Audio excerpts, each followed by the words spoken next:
C'est à Paris, lors d'un showcase au Salon de la Radio, que RTM est allé à la rencontre d'une belle surprise musicale. À l'étage de la grande halle de la Villette où se déroule l'événement, un duo s'installe avec ce qu'il y a de plus simple pour jouer. Une guitare, une basse, 2 amplis et une boîte à rythme. Le concert débute et la pièce se remplit petit à petit.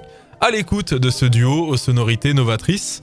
Ce groupe, c'est Nation et c'est Guillaume Desto qui en est à la tête et il est notre invité sur RTM. Bonjour Guillaume. Merci d'avoir accepté notre invitation. Tu vis à Paris, tu es auteur, compositeur, interprète, producteur. Mais aujourd'hui, je m'adresse aux guitaristes et aux chanteurs du groupe Nation dans lequel tu te produis depuis 2016. Vous avez sorti dernièrement un disque, l'EP Something Happened dont on va parler tout à l'heure.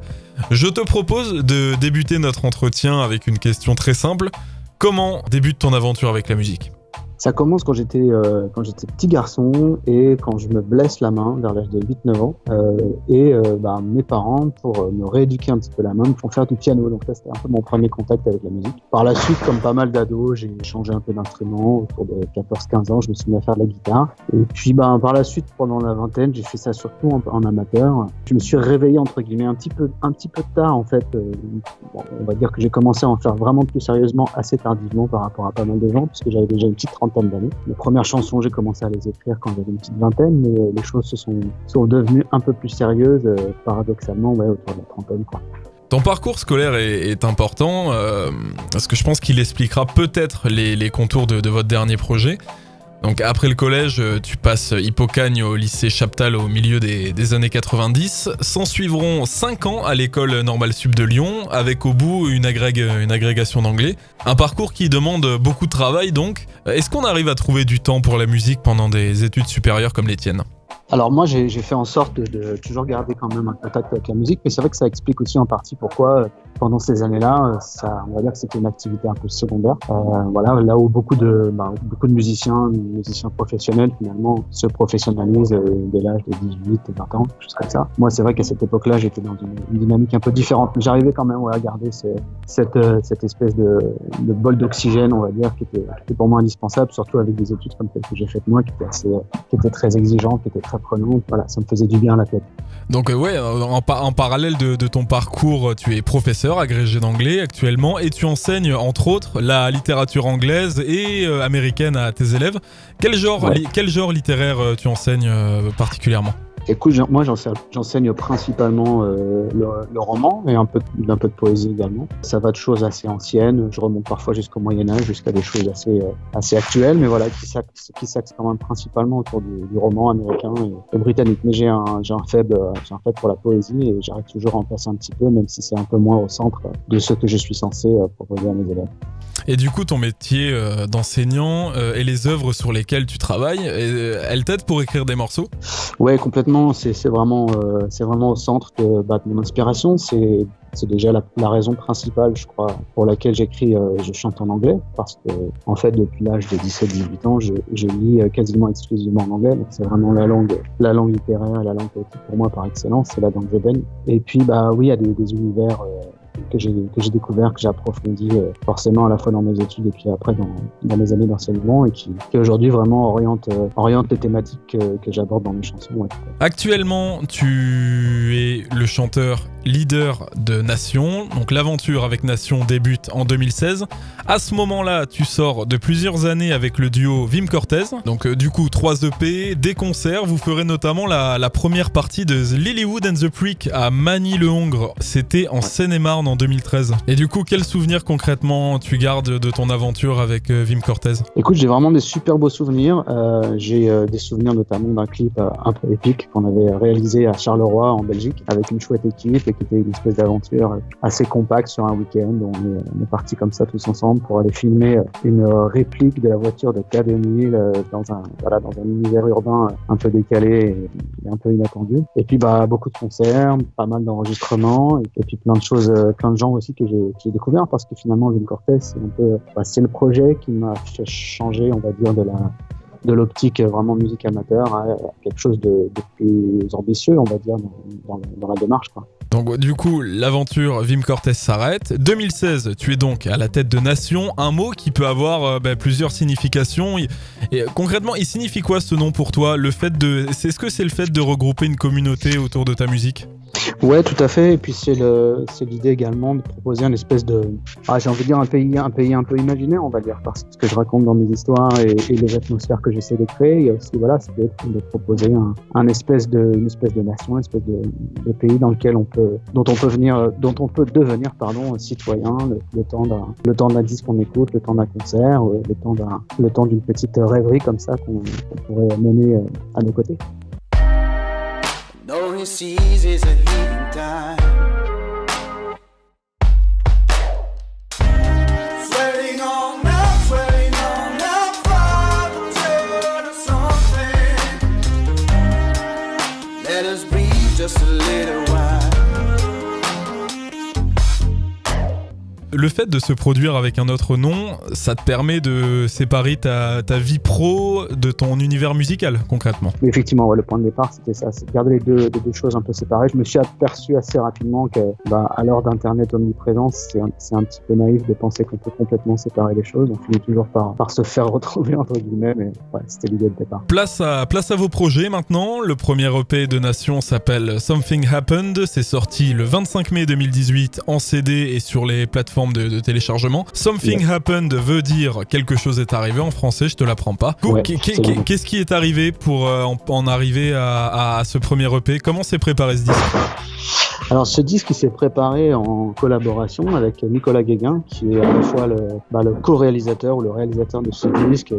J'avais envie d'un projet qui soit peut-être un peu plus introspectif ou un petit peu plus atmosphérique aussi par rapport à June Cortez. Donc ça c'est pour ça qu'il y a eu cette évolution esthétique aussi. Et voilà, j'ai passé à peu près un an à écrire des morceaux, à composer des démos, etc. Et puis on a commencé à entrer en studio à l'automne 2015 et ça a continué jusqu'au printemps 2016 et voilà. Concrètement, au niveau des inspirations, le groupe revendique beaucoup de noms. On y retrouve des grands noms de plusieurs décennies, Nina Simone, Otis Redding, Prince, Raphaël Saadiq également, et des artistes quand même plus récents, James Blake, Moura Massa, J. Paul pour pas les citer. Du coup, le fait de mélanger d'anciens artistes et d'autres plus récents, est-ce que ce serait pas un moyen de créer une musique qui est intemporelle au final? Ouais, je crois que il y a probablement de ça, même si finalement la démarche elle est pas forcément calculée plus que ça. Et c'est vrai que ça fait un petit moment que j'écoute de la musique forcément, parce que ça m'a permis d'avoir plusieurs phases dans ma vie et plusieurs périodes avec des choses que j'écoutais intensément et je m'alimente au fur et à mesure que le temps passe, des nouvelles choses que j'entends et des choses qui me fascinent, sans oublier pour autant les choses qui ont constitué un peu mon éducation musicale et mon éducation aussi en tant que compositeur, des compositeurs, des compositrices qui m'ont marqué. Quand t'as commencé à écouter de la musique, du coup, c'était quoi tes inspirations? C'est les noms que je viens de citer ou il y a vraiment d'autres artistes que tu écoutais beaucoup? Écoute, moi, le premier concert que j'ai vu de ma vie, c'était James Brown, j'avais 11 ans. C'était assez caractéristique de ce que j'écoutais à cette époque-là, principalement via et grâce à mon papa, qui écoutait énormément de soul, de rhythm and blues. Et donc, à la maison, les disques qui tournaient, outre les classiques de la chanson française, comme Brassens, Léo Ferré, etc., c'était quand même beaucoup de choses de la Motown, de la Stax, c'était beaucoup de Otis Redding, Aretha Franklin, Stevie Wonder, etc. Donc ça, c'est un petit peu comme ça que je me suis constitué on va dire que ça a constitué ma toile de fond musicale. Après, j'ai eu une grosse période, j'ai beaucoup écouté les Beatles aussi, comme ce qui se ressentent pas nécessairement dans la musique que je fais aujourd'hui, mais peut-être un petit peu dans les structures, qui sont des structures peut-être un peu plus pop que soul à proprement parler. Donc, je pense que quand j'étais gamin, j'avais un peu il y avait une espèce de rivalité entre ma grande sœur adorée et moi. Moi, j'étais plus Michael Jackson, elle était plutôt Prince. Alors moi, je disais que Michael Jackson c'était mieux, etc. Mais finalement, j'écoutais plus que ce que je ne le pensais, les vinyles de Prince qui tournaient à la maison. Ça m'avait beaucoup plus influencé que je l'imaginais. Je pense qu'effectivement aujourd'hui, dans la recherche, dans les sons que je recherche, dans les compositions, etc. Je pense que Prince m'a finalement peut-être plus marqué que Michael Jackson.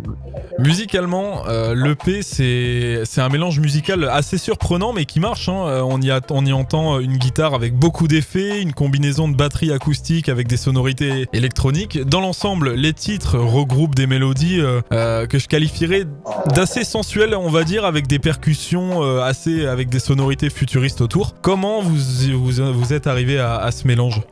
Ça a été un peu un aller-retour justement entre l'univers, les univers vraiment électroniques, purement électroniques, et l'univers acoustique. Il y a eu certains titres pour lesquels il y a une batterie qui a été enregistrée. Parfois, cette batterie, elle a été triturée, elle a parfois été traitée comme un sample qu'on aurait ensuite un petit peu sali et un petit peu transformé. Et puis sur d'autres titres, on a à la fois des instruments virtuels, on a créé des ambiances avec un peu du bricolage, soit des percussions, soit parfois des objets dont on se servait comme percussion. Je me souviens que sur un titre, par exemple, j'ai joué du skateboard. Dans le studio, il y avait un skateboard qui traînait, et puis en tapant dessus, je me suis dit que ça sonnait pas mal. Tu penses qu'on peut faire de la musique avec n'importe quel objet ? Absolument. Après, évidemment, plus ta palette est large et plus ça ouvre les possibilités de création pour explorer, tu vois, diverses choses. Parmi les titres de Something Happened, le morceau Suddenly I Feel est un des clips qu'on peut retrouver sur YouTube. On t'y voit te rendre à plusieurs adresses envoyées sur ton téléphone pour voir plusieurs images grâce à un Viewmaster.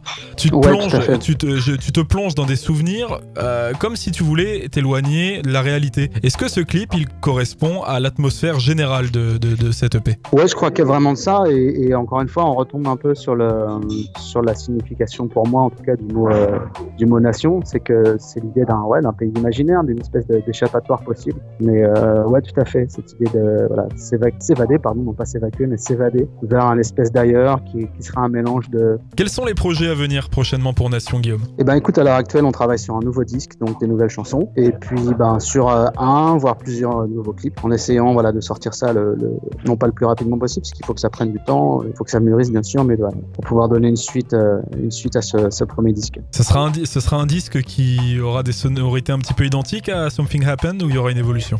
Je pense que dans les grandes lignes, on a posé vraiment un univers qui, à mon avis, a vocation à être un peu développé. J'ai pas l'impression d'avoir fait le tour de cette façon de faire de la musique, donc ça va ressembler à ce premier EP. Il se peut qu'il y ait un ou deux morceaux qui soient un peu plus rapides peut-être au niveau du tempo, parce que ça fait partie des choses sur lesquelles je travaille également. Et voilà, mais dans les grandes lignes, on va rester sur ce mélange de sonorités électroniques, de guitare, de sonorités acoustiques également, qui viendront donner une espèce d'épaisseur un peu organique au reste. Pour les auditeurs qui nous écouteront et qui veulent en savoir plus sur le groupe, où est-ce qu'on peut vous retrouver ? Je crois que la meilleure façon, c'est encore d'aller sur Facebook de Nation, sur la page Facebook, je vais y arriver. Par ailleurs, on a un Instagram sur lequel il y a des petites images de temps en temps qui circulent, parfois des petits bouts de vidéos avec des petits sons un petit peu inédits qui sortent de temps en temps, qui peuvent être une petite vignette audiovisuelle, audio-vidéo. C'est des choses que j'aime bien faire de temps en temps quand j'ai un bout de chanson que j'aime bien, qui n'est pas encore abouti, mais que j'aime bien mélanger à d'autres images. Est-ce que tu aurais un petit mot pour les musiciens qui nous écoutent et qui hésitent à se lancer dans une expérience musicale ? Il faut évidemment surtout pas hésiter. Je pense qu'il faut le faire en se projetant pas trop nécessairement dans une notion d'impact, dans une notion de réception, parce que je pense que si c'est le cas, on a peut-être des chances parfois d'être un peu soit déçu, soit frustré si ça met du temps mais moi je pense que c'est vraiment quelque chose de super important. Il y a encore de la place pour de la musique, même s'il y a beaucoup de musiciens, il y a beaucoup de projets. Il y a de la place pour des univers, pour des sensibilités. Et puis je pense qu'avant tout, on fait de la musique pour soi et puis pour les gens qui jouent avec nous autour de nous. Donc ça, il y aura toujours de la place pour se faire entendre, pour s'écouter, pour écouter les gens qu'on aime jouer avec nous. Et voilà, ça c'est quelque chose d'irremplaçable. Merci Guillaume, merci de ta sympathie. Je rappelle quand même qu'on peut retrouver l'EP de Nation Something Happened qui est disponible sur les plateformes de téléchargement, sur votre site thesoundofnation.com et très prochainement sur RTM évidemment. Merci Guillaume. Merci à vous, salut.